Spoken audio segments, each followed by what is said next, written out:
When we hear about Gothic literature, we imagine dark settings, ancient castles, churches, and chapels in ruins, twilight that gives way to night, a time when the mysterious and terrifying creatures of the dark usually manifest themselves. Supernatural stories of vampires, demons, curses, witches, and mysteries come to mind.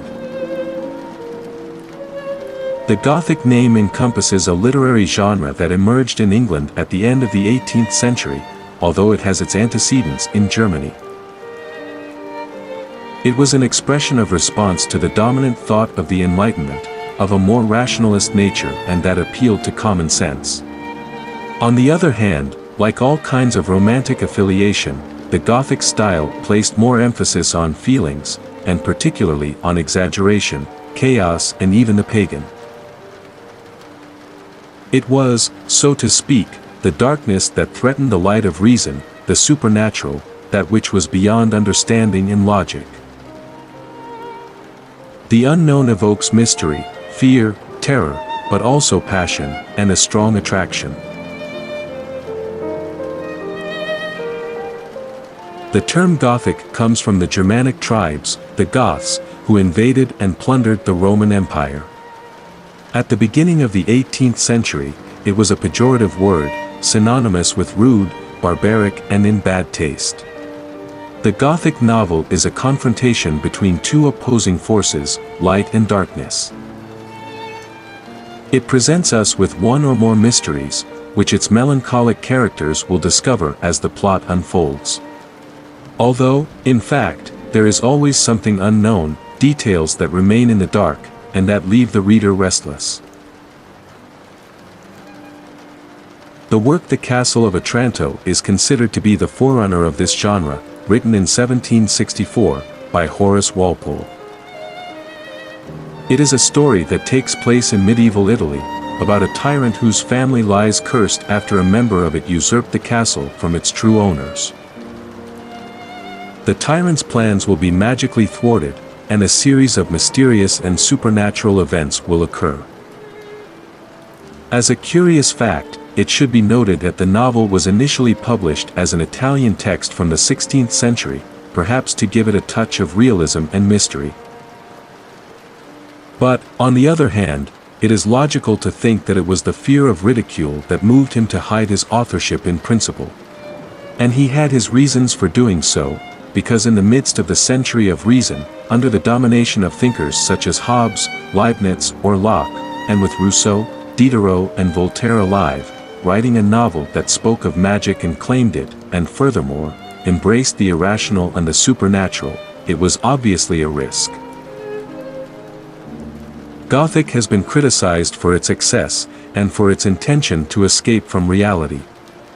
However, the genre has also confronted it, criticizing it. It was a literature described as very grotesque, fanciful, and since its inception it was discredited. It was accused of corrupting his readers, many of whom were women. In fact, several female authors stand out within the genre, such as Anne Radcliffe, writer of the Mysteries of Udolpho, or Mary Shelley, Frankenstein's author, one of the Gothic literature's masterpieces.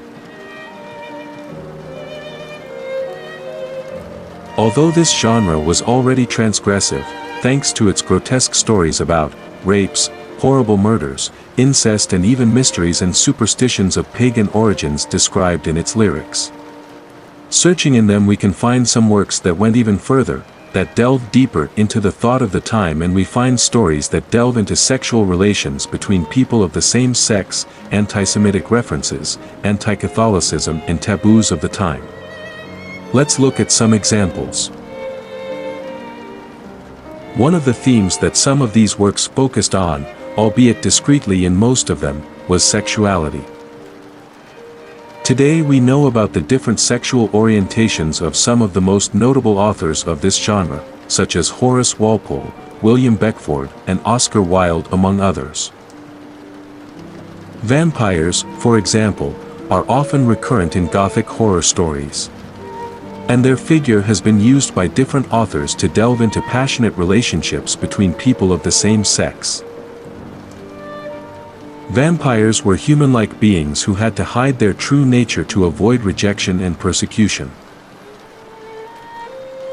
In several stories or novels about vampires these themes appear.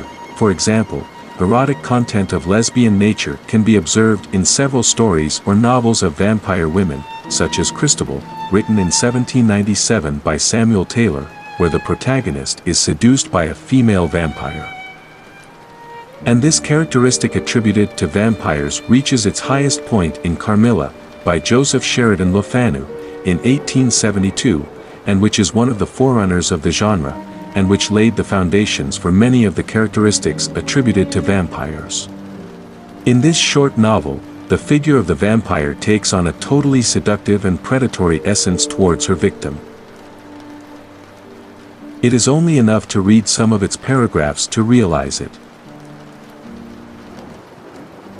Sometimes after an hour of apathy, my strange and beautiful companion would take my hand and hold it with a fond pressure, renewed again and again, blushing softly, gazing in my face with languid and burning eyes, and breathing so fast that her dress rose and fell with the tumultuous respiration.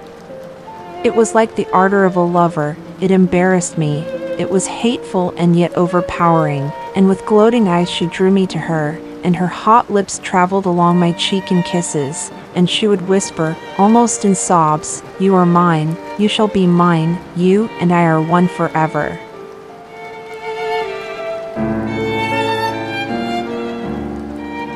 And later, it would be in Dracula, published in 1897, where some analysts would find signs of a homoerotic subtext. It is worth mentioning that the author of the novel, Bram Stoker, led an apparently normal life for the time, but some scholars see in certain details of his life the possibility that he was homosexual.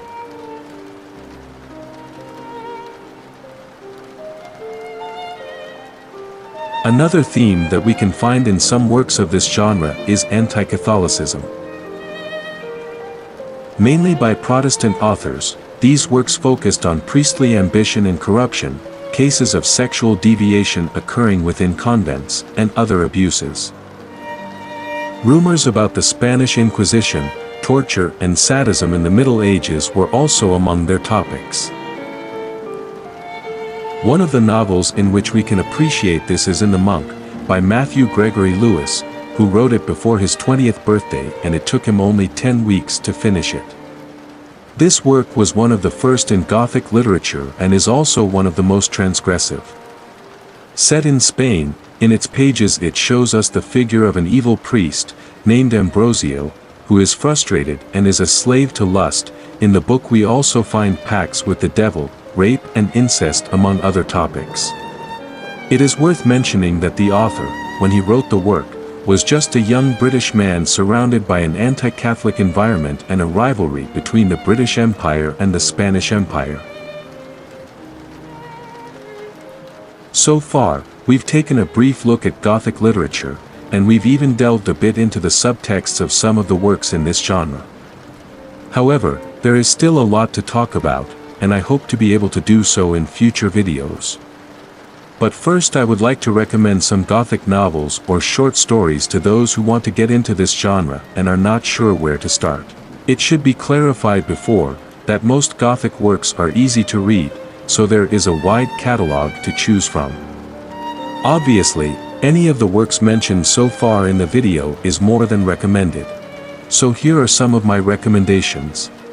If you are not used to reading novels, and you feel a bit overwhelmed when you see books of more than 200 pages, but you are attracted to Gothic literature, I would recommend you start with short stories, stories that usually do not exceed 30 pages.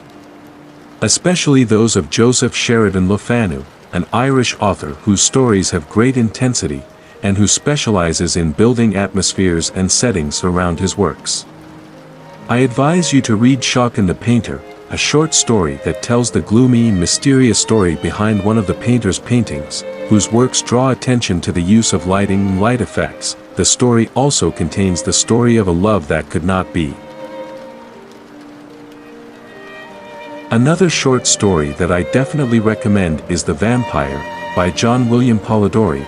This narration is the foundational story of vampire tales, novels, and was an inspiration for other authors. And if you're looking for a longer story, I recommend The Picture of Dorian Gray by Oscar Wilde. His only work published as a novel, and which tells us the story of Dorian Gray, a beautiful boy who wants to stay forever young, and instead of aging himself, a portrait made of him will do so in his place, but the painting will not only take the burden of the years, but also that of their sins. As I said before, this video has been a humble introduction to Gothic literature, whose settings are made up of gloomy and dark forests, ancient castles, with traps and secret passageways, chapels dressed in classic Gothic architecture, its melancholy heroes and villains, its mysteries and their creation of terror through the unknown attract us, because that is something that, paradoxically, generates fear.